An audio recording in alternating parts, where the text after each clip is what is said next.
Hey guys, we are back. Joe and Ray over here. And today we are going to do a video about our story because we were asking what should our next video be, and we had a few people say like, oh, talk about your relationship. So we're going to start a series that talks about our relationship, Christian dating, and that type of thing. So to start it off, we are going to tell you our story today. So our very first interaction was at ICI. ICI is a Christian after-school program. We were going to a Christian camp in Michigan called Camp Friedenswald. For 1 week.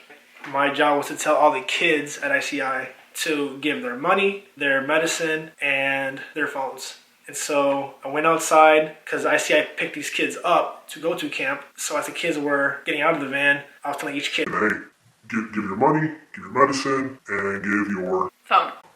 So they picked me up. I was staying at a staff member's house, so when they went and picked up the kids, they picked me up as well. So I came out of the van with all these kids, high school, middle school, kindergartners. I walked out too. So I get confused in my head because I'm like, she's an adult. So I told her, I'm like, so you need to give your phone, your medicine, and whatever you needed. And she was like, what? And I stood there kind of like, never mind, no. So after that conversation, I realized, oh, she's an adult. And so, yeah, I thought she was cute. Then we go on the bus. We're on the bus to go to the camp. All the kids go in one bus to camp. But we didn't really have any interaction because I was in the front of the bus and she was at the back of the bus. And so we arrive at camp and I'm super distant. I'm just with my guys. I see her being outgoing with all the other staff members and all the other kids. But I was just too nervous to approach her. So I'm kind of like, you know what? I'm just going to stay back here and observe her interactions with everybody else. First day of camp, beach time on Monday. And I'm helping my girl learn one of her verses because at camp you get points for your team for memorizing Bible verse. So I had this one girl that was really into it. So I was helping her learn the verse. We're on the beach, standing there memorizing this verse. Then Joseph walks up. And then I noticed, oh, okay, this is a good opportunity for me to introduce myself. So I go up to both of them and I'm like, hey, you guys don't need to memorize verses right now. Let's just go on the beach, let's swim and have fun. And then... What did I say? Anyways, then I sassed him. I was like, why are you talking to my girl like that? We're learning verses. It's the word of God. Don't tell us what to do. And at that point, I was kind of like, okay. Like she's sassy. Alright, she can dish it. Okay, so that day, after the beach incident, we're in the dining hall eating dinner. My girls are like, Rachel, that guy's looking at you. So I look over. He ain't looking at me. He does that as soon as I look, right? Rachel, he's looking. I'm like, these girls are messing with me. They're obviously trying to put us together. Because I don't even know this guy's name at that point. Okay, I probably know his name, but like haven't talked to him at all. That's kind of where it started, and from there, kids started hearing rumors that we're single. By dinner time that same day, they start this little chant. Joseph Martinez and Rachel. Whole dining hall singing that, chanting that about us. I still haven't even talked to the guy. I use that as an opportunity. I personally loved that chant just because it may have gotten into her brain a little bit. It was starting to maybe just creep into her thoughts or whatever. So that was on Monday when the chant started. We first had our first interaction. That develops throughout the week. We get to Thursday. And we have a conversation about the rumors. And so we're about to play a big field game. But I go up to her and then I'm like, man, these rumors, they're kind of crazy. You know what I mean? She's like, What rumors? knowing very well what the That rumors ugly were. face. Knowing very well what the rumors were. And so we're kind of chopping it up like, yeah, kids saying that we're single and like that we should get together. I'm kind of like, you know, that's crazy. But in my head, I'm kind of like, yeah, it's possible. You know, like, there's nothing wrong with that. but I didn't want to come off too strong, so I kind of just wanted to talk about it. I just told her, hey, I'll talk to you later. And later meaning I was going to ask for her phone number so that we can continue our friendship outside of Camp Friedenswald.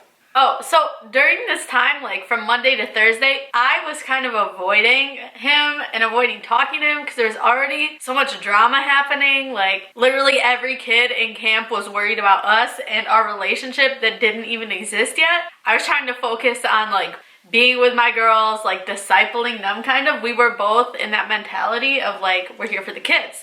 So I was kind of avoiding that interaction on Thursday when we finally had that, like, okay, we need to talk about what everyone's talking about because they're talking about us, but we don't know the truth. We're just hearing the rumors from the kids. So that's why we finally talked. And then Thursday night, like he said, he's like, all right, I'm gonna get her number. So we sit down right before dinner. All the kids are just chilling in the game room. And he asked me for my number. We're gonna stay connected throughout, even after camp. I wouldn't know what that looks like. He got my number, but I did not get his. So the ball was in his court. So I get the phone number eventually, and then we get back to Chicago. On Saturday. And then a mentor who had been helping me throughout this process had told me, Hey, before she goes home to New York, take her on a coffee date. I'm kind of like, I don't know, man. Like, it might be a little weird to her. It might be moving too fast. he's like, No, bro. That's called intentionality. Get to know her. Make her feel more comfortable about that phone call the next few days. so I'm like, okay, let's go then. So we go back to ICI because we had done drop-offs for the kids, meet her inside. I help her with her bags, and then I'm like, Hey, before we go to our respective places, because I was going to a wedding at the time. let's go get coffee. And then she was kind of like, Okay, let's get coffee. we had my mentor drive us to a coffee shop, and we just chopped it up for about 10 minutes. That's all we had because he was about to go at the airport to get on the plane to go to this wedding. So we had 10-15 minutes to get to know each other. Oh, what's your name? How old are you? Where do you go to school? What's your major? What are your goals in life? And then basically I told her at the end of that coffee date that I was going to call her Monday morning. I still don't have his number, so ball is still in his court. So I get back from the wedding that following Monday morning. So I'm driving on the way to work on Monday morning. I was a lifeguard, and I was all anxious all weekend, like, When does this guy get me back from the wedding? When is he gonna call me? so I was just praying, like, God, this is yours, because I'm over here worrying about it all the time, and I cannot let that possess me like that. And in the meantime, I was asking my mentor, like, what should I say? Because honestly, this is my first Christian relationship, and I don't know how to approach this. So I was asking my mentor the whole time, and really he just told me to be intentional and to be very clear about what I was going to do for the next couple of months. So he kind of just recommended that we get to know each other for the next couple of months, and to tell her that I won't be talking to anybody else and that my attention will be solely on her. So that happened, and then I made the phone call. This is crazy because I was praying like, God, like, I don't really know how to do this, but just guide my words. And then I called. So after she prayed, she got the phone call a minute later. And so I called her. I will be very intentional with you for the next 3 months. I want to get to know you. And then we created boundaries. First of all, we needed those boundaries because I need rules. I need to, like, know what's going on. So, okay, we're gonna, like, talk every day. We're not dating, but you're getting to know me because we don't even know each other yet. So, like, I need to clearly understand things. So that's what these boundaries were for. So we were gonna video chat 2-3 times a week. We're gonna limit how many people we were gonna tell. And basically not rushing our relationship. We really just want to get to know each other at this point. Yeah, no pressure, no commitment. Like he said, he let me know that he was only talking to me, but like I could have went and done other things if I wanted to. But even with him expressing it that way, like I didn't want to betray him like that. Once again, I didn't even know the guy yet. So this conversation took place at the beginning of August, and then I decided to go see her in Ohio, where she went to school at, for Labor Day weekend. And so I get there, and I'm really nervous. I planned out a picnic that we were gonna do, and so I went grocery shopping in Ohio. I probably went to a nearby Walmart and got some stuff for her that she would like. So we spent that weekend together getting ice cream, going to other little places around. Finally, like near the end of it, I was like, So what's your timeline for this? because, okay, yeah, there's 3 months of talking, but like what happens after that? Obviously that weekend went well if I was asking that. So I was really caught off guard because I had said, like, let's not rush anything. And for me, in my head, I'm thinking, Why is she asking for a timeline? Is that what Christians do?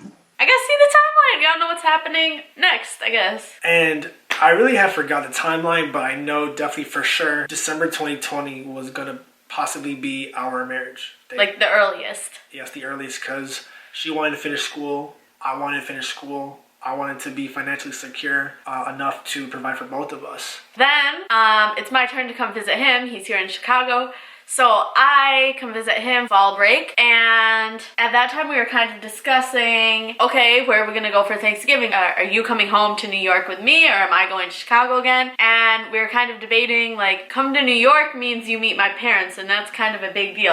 We were at a friend's house when I was here for fall break, and they were like, oh, so what are you guys doing for Thanksgiving? And that's when I let it out that I was ready for him to come meet the parents. Yes, so when she had said that, I was very surprised because we actually got into an argument before. Because I just wasn't ready for the big step yet, but like after that time and the friends asking, putting pressure on, I was like, you know what am I holding back for? I know I like him. I'm ready for us to be officially dating. Normally I would be super cautious and like don't want to date unless I know he's a guy I want to marry.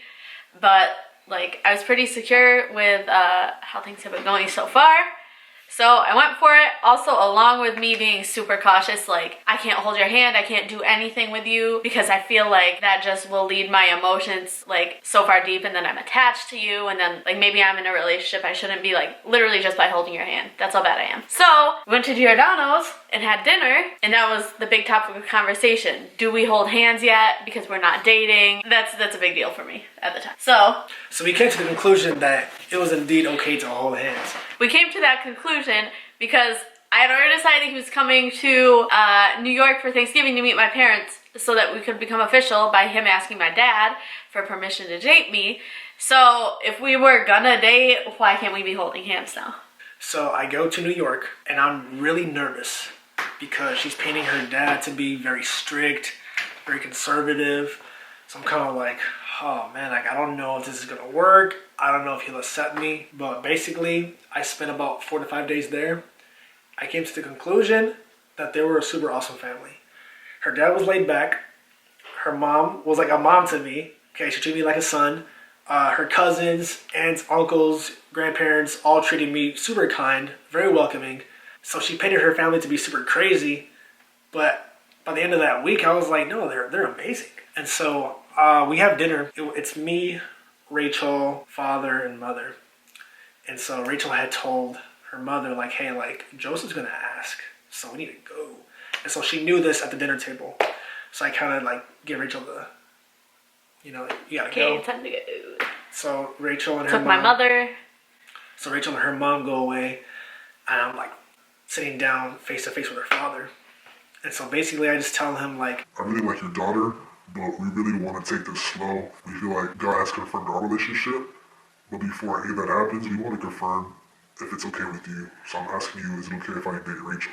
And so basically, in 10 minutes, he was describing his love story with Leslie, Rachel's mom. And so I'm listening intently. I'm like, yeah, that's awesome. That's cool. He still doesn't have an answer. Can he date me? Yeah, he's kind of like, oh, you're probably wondering if you could date my daughter. Yeah, I allow it. And so I'm like, okay, awesome, thank you. And then at the end of the night, Rachel's like, What did he say? What did he say? and then I told her that your father said yes, that it was okay. And then that was the beginning of our relationship. That was our video about how our relationship began. Our next video is going to be about our dating process throughout dating up to getting married. So we hope you enjoyed this one and stay tuned for the next one. Bye.